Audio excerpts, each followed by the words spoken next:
Queridísimo Rodolfo Stolaza, tú eres un faro para este programa, subdirector de Estudios Económicos de Banamex. ¿Cómo estás, amigo?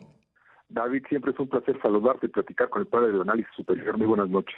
Oye, yo veo de repente a que algunos ya están hablando de recesión y ahora con el arancel al aluminio y al acero va a haber más recesión. Yo por el otro lado pienso que hay que pues, ver los hechos y no desde los miedos, ¿no? Siempre lo que te imaginas que va a pasar es mucho peor de lo que realmente pasa, ¿no? Exactamente, yo concuerdo contigo. El tema de la recesión me parece como es muy candente porque el Producto Interno Bruto cayó en el cuarto trimestre del 24, cayó 0.6%. Entonces, pues no faltan algunos agoreros del desastre que dicen, pues si cae en el primer trimestre de 2025 ya es una recesión.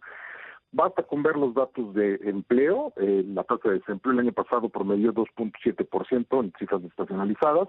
Es el mínimo histórico desde el 2005 que tenemos registro, ¿no? Entonces, el mercado laboral en este país ha mostrado una resiliencia bien importante, si bien la parte formal, la que se mide a través del INS, sí muestra una clara desaceleración desde 2022, ya no está creciendo a los ritmos que llevaba. El dato de enero fue bastante malón, es el menor crecimiento desde creo 2021, una cosa así. O sea, fue un frenón, digamos, en la generación de empleos. Se ha mantenido relativamente estancado. Si vemos las cifras estacionalizadas en el mismo nivel, parece que no están generando muchas plazas, ¿no? En promedio, con subidas y bajadas. Entonces, hablar de una recesión me parece primero muy pronto, y segundo, sí hay que separar las cosas, no hay que ser justamente como Donald Trump. Hace una semana tuvimos la amenaza muy fuerte de los aranceles al 25% parejo para Estados Unidos, para México, perdón, y eso representaba en términos prácticos que el TEMEC se rompía. Hubo una negociación por parte de Estados Unidos y de México, se realizaron compromisos de nuestra parte, también de su parte, y se retrasan estos aranceles por un mes más. Nosotros lo que vimos es, bueno, a Estados Unidos no le convienen estos aranceles. Si llega a imponerlos, no creemos que sean de más de 3 o 4 meses por el impacto que tendría en el consumidor americano, pero si realmente no le importara y fueran de un año, entonces sí ya podríamos hablar de una caída muy pronunciada en el Producto Interno Bruto, pero insisto, todo esto está en la cabeza, en los pronósticos, no es una realidad.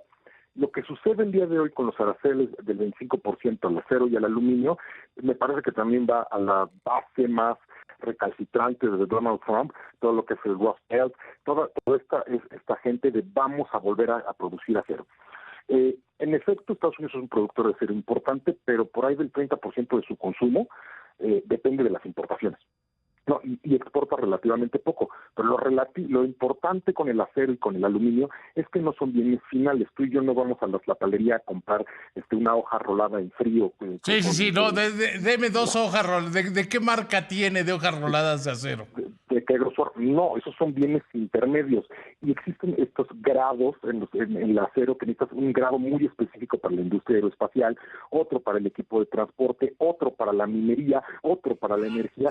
Entonces, por eso también es que existe esta necesidad de insumos muy específicos. Y ahí es a donde se va la mayor parte de la producción y de las importaciones, a la demanda intermedia. Entonces, ponerle un arancel del 25% parejo, primero me parece que va muy dirigido a China. China ya trae con el último arancel que con ellos no tuvo prórroga, ya trae un arancel por ahí del 30%, y súmale un 25% adicional al acero. El déficit comercial que tiene Estados Unidos en ese punto, en las industrias metálicas básicas con China, es muy, muy grande. Ese sin duda se va a hacer chiquito, pero el que tiene con México y con Canadá es realmente pequeño. ¿Por qué? Porque estamos integrados, somos parte de la misma cadena regional de valor, ¿no? Pero además hay que ver que yo creo que la parte importante del arancel, lo decía ahorita Ildefonso Guajardo, es que se perdió la trazabilidad, es decir, de dónde viene el acero. Y entonces, si le pones arancel a todos, es más fácil controlar de dónde viene, y si no, como bien lo estabas diciendo ahorita, Rodolfo, pues los chinos tienen un arancel altísimo. Pues a los chinos les conviene decir que que el acero no es chino, sino que es mexicano. Claro, es todo este tema de que si ha habido triangulación del comercio o no, que si China utiliza a México para entrar sin aranceles a Estados Unidos. Las estadísticas, no solo las de México, sino las estadísticas mundiales del comercio nos dicen que eso no es probable, ¿no? Por ahí un artículo del Financial Times hace algunos meses, si no es que años, decía que los contenedores habían aumentado mucho.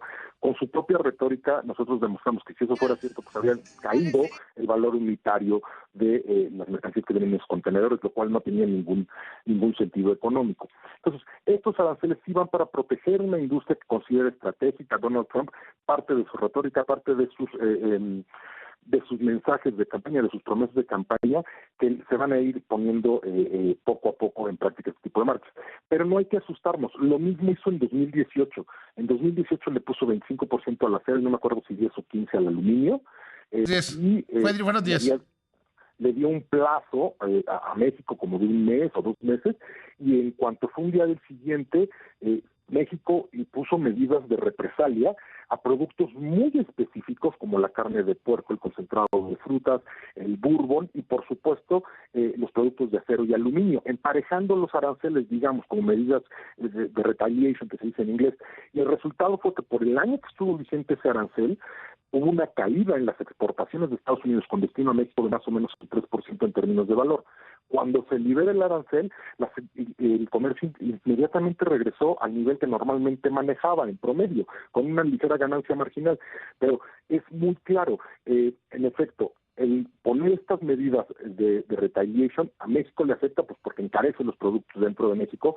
Insisto, no estamos hablando de que compremos el acero, pero sí carne de puerco, sí jugos hechos de fruta, sí el whisky, el bourbon, eso sí podría tener un impacto acá, pero el impacto también se da ya, porque si bien no se va a ver de manera directa en los precios al consumidor, sin duda va a afectar en los precios al productor, y vamos a ver cómo el tipo de cambio absorbe qué parte del shock, etcétera, que la verdad no se movió mucho, ¿no?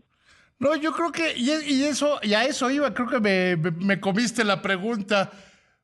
¿Por qué hoy no se movió mucho el tipo de cambio? Porque habíamos visto, desde mi punto de vista, sobre reacciones y más en el miedo, más en el... Siempre lo que imaginas siempre es peor de lo que pasa. Es la segunda vez que lo digo hoy, pero es algo que creo honestamente. Vimos unos brincos terribles cuando solo parecía. Y ahora fue un día normal en el mercado, ¿no? Sí, pero yo también te pongo, por ejemplo, otro caso. El día que se tomó la decisión de política monetaria, que se anunció que hubo un recorte de 50 puntos base en la tasa, el tipo de cambio no tuvo mayor movimiento. O sea, se mantuvo. ¿Por qué? Porque lo que está dominando en este momento justamente la narrativa es Donald Trump y el arancel que le va a poner a quién y cómo nos va a afectar a todos, ¿no? Ese es el que nos está moviendo.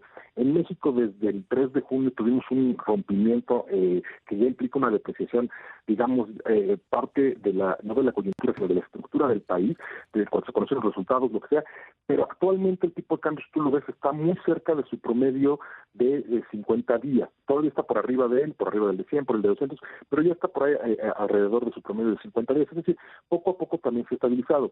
No es lo mismo decir, te vamos a poner aranceles al 25 a todo, que fue lo que pasó la semana pasada, a te vamos a poner aranceles al 25% al acero, pues el mercado dice, bueno, no es tan relevante, no va a tener un impacto tan grande en la producción mexicana, porque además no mucho de la producción mexicana se destina a la exportación, está bien mucho para consumo interno, aunque el sector siderúrgico tiene sus propios temas internos en el país, pero realmente yo creo que por eso no se da. Estas sobrereacciones que dices van a continuar simple y sencillamente porque Donald Trump significa incertidumbre y la incertidumbre no le gusta a los mercados.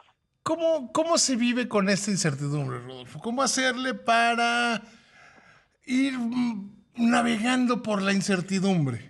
Porque además Trump tiene una grandísima capacidad para generar estos, que yo siempre lo comparto como los meses previos a un WrestleMania, que le va subiendo y le va subiendo el tono a las cosas, ¿no? Va calentando la lucha, ¿no? Va preparando sus tareas y demás. Yo lo veo de una manera un tanto distinta. A Donald Trump le gusta crear problemas donde no existen para después resolverlos. Ejemplo TikTok, ejemplo los aranceles. Entonces, ese es ahí donde radica la incertidumbre. Te va a generar un problema que no te esperas y después te va a pedir otra cosa, te va a decir, no me están gustando tus manzanas, pero te quiero comprar más margarina, y así se va a resolver el tema. ¿Cómo se vive con esta incertidumbre, considerando dentro de nuestras decisiones de consumo, de inversión, de ahorro, sin caer en el miedo, en el terror, en el ya estamos en una recesión? No, o sea, si pasa esto, el peor escenario es tal. Y si no pasa, pues, por ejemplo, platicábamos dentro de la dirección, ¿hay algo bueno de todo esto de Trump? Sin duda, si se llega a hacer una renegociación del TEMEC que permite una mayor integración con Estados Unidos, pues en el mediano o largo plazo eso va a ser muy benéfico para México, como lo hemos visto con la integración que tenemos con el vecino del norte desde 1994. Entonces, también hay cosas que pueden ser positivas en algún momento. Ahorita nos estamos en lo malo. ¿Por qué? Porque ya esperamos que Estados Unidos crezca un poquito menos, Europa sigue en recesión, Japón y Brasil están subiendo las tasas de interés en contra de lo que es el resto del mundo. Empiezan a surgir estos problemas o estas diferencias en los ciclos económicos que nos llevan también a replantear, bueno, ¿qué va a pasar al final del día después de estos 4 años del segundo término de Trump? Espero que los platiquemos, mi querido amigo. Te mando un abrazo, que te vaya muy bien. Igualmente te mando otro, hasta luego.